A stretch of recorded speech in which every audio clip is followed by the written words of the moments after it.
मरकुस रचित सुसमाचार 16वां अध्याय।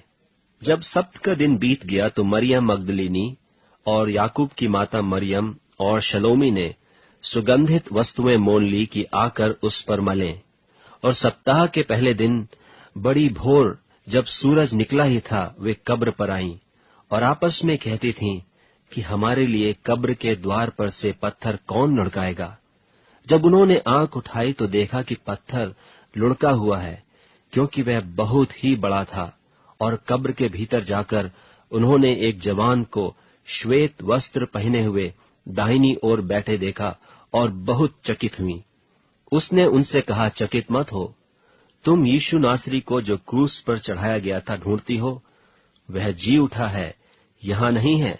देखो, यही वह स्थान है जहां उन्होंने उसे रखा था। परंतु तुम जाओ और उसके चेलों और पतरस से कहो कि वह तुमसे पहले गलील को जाएगा, जैसा उसने तुमसे कहा था, तुम वहीं उसे देखोगे।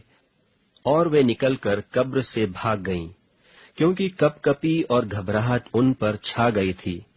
और उन्होंने किसी से कुछ न कहा, क्योंकि डरती थीं।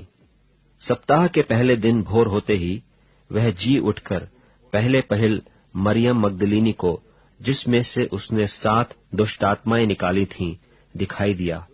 उसने जाकर उसके साथियों को, जो शोक में डूबे हुए थे और रो रहे थे, समाचार दिया। और उन्होंने यह सुनकर कि वह जीवित है और उसने उसे देखा है, प्रतीति न की। इसके बाद वह दूसरे रूप में उनमें से 2 को, जब वे गांव की ओर जा रहे थे, दिखाई दिया।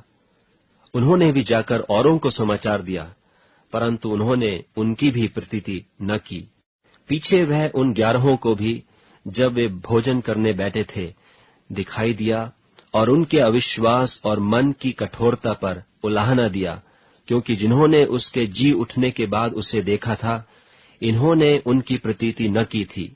और उसने उनसे कहा, तुम सारे जगत में जाकर सारी सृष्टि के लोगों को सुसमाचार प्रचार करो।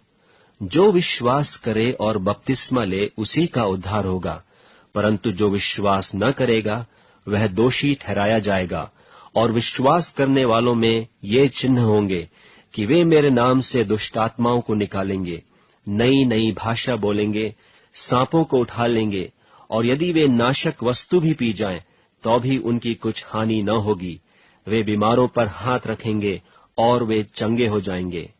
निदान प्रभु यीशु उनसे बातें करने के बाद स्वर्ग पर उठा लिया गया और परमेश्वर की दाहिनी ओर बैठ गया।